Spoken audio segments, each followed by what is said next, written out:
Donald Trump may have just given his most terrifying interview yet, where he lays out his blueprint to further Democratic backsliding within America. So Time Magazine posted this interview this morning, and it's titled, "How Far Would Trump Go?" Now, the entire article takes about 30 minutes to read, and I'll link it in the description below, but I want to show you some of the scariest parts. Hillary Clinton tweeted out this excerpt, and she said, "If Donald Trump becomes president again, it won't be as bad as it was last time. It would be much worse." Read about his plans as he describes them in new Time interviews and take them seriously. And what this interview says is, quote, "What emerged in 2 interviews with Trump and conversations with more than a dozen of his closest advisors and confidants were the outlines of an imperial presidency that would reshape America and its role in the world. To carry out a deportation operation designed to remove more than 11 million people from the country," Trump told me,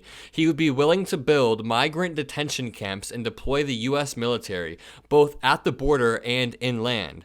He would let red states monitor women's pregnancies and prosecute those who violate abortion bans. He would, at his personal discretion, withhold funds appropriated by Congress, according to top advisors. He would be willing to fire a U.S. attorney who doesn't carry out his order to prosecute someone, breaking with a tradition of independent law enforcement that dates from America's founding.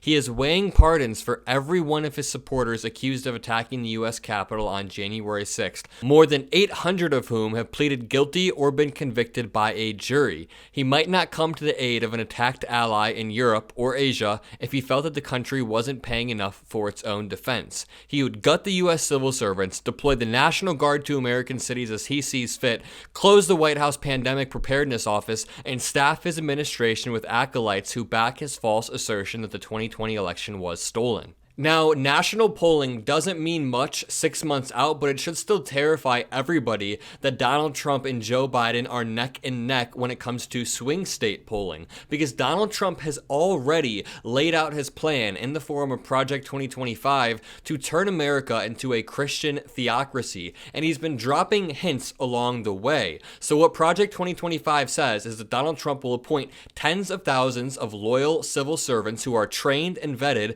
into positions within the government. He will then promise to pardon them if they help him erode every single democratic norm, in the same way that he promised to pardon the so-called hostages from January 6th. Donald Trump will then strip independency from agencies like the FBI, the DOJ, all of the 3-letter agencies that we've seen him attack over the past few years will now be working at his behest. And then once an order comes through, say from the Supreme Court, let's say something to do with abortion or the border, or even something to do with appropriations from Congress, he can just ignore this. And after ignoring 3 or 4 different Supreme Court orders, the Supreme Court starts to bend their axe to fit Donald Trump's will. They start to curtail their behavior because they understand that they begin to lose power if the president is ignoring their rulings, or if the population is ignoring what they say. So at this point, we have all of the agencies within our government, the FBI, the DOJ, the Supreme Court, all working at Donald Trump's behest,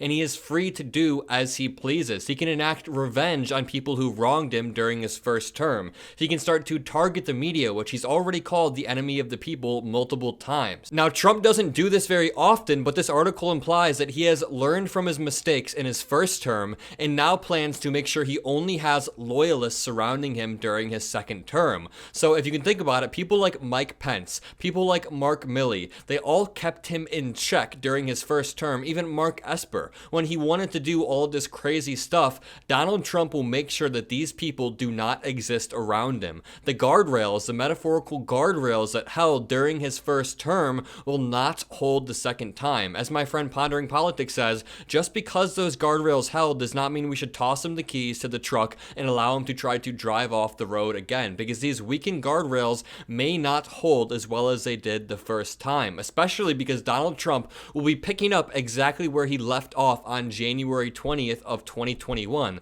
A lot of people think he'll be coming into Washington and starting over, but that is not the case, and this article even furthers that.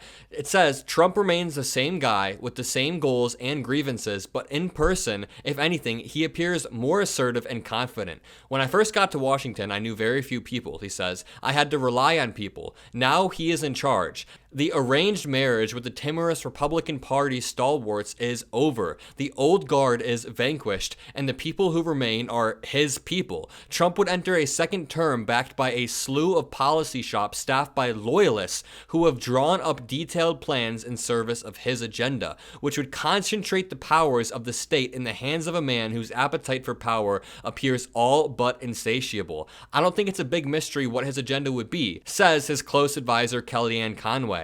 But I think people will be surprised at the alacrity with which he will take action. Now, even the main architects behind Project 2025 have floated ideas like getting rid of the 22nd Amendment, which says that no person shall hold the office of president for more than 2 terms. That means it would open up the door for Donald Trump having a 3rd term and becoming a dictator, which is what he would love. People that have worked on Project 2025 have also said they want to reshape the Civil Rights Act to make things more equitable for white people. Now, the Civil Rights Act provides protections for many people in America, like women, like black people, other forms of minorities. It stops people from discriminating based off sex or race or sexuality, stuff like that. He genuinely wants to reshape the Civil Rights Act, to run for a 3rd term, to turn the entire country into this Arizona model where a bill from 1864 is the one that is now being reverted back to. The article continues, every election is billed as a national turning point. This time that rings true.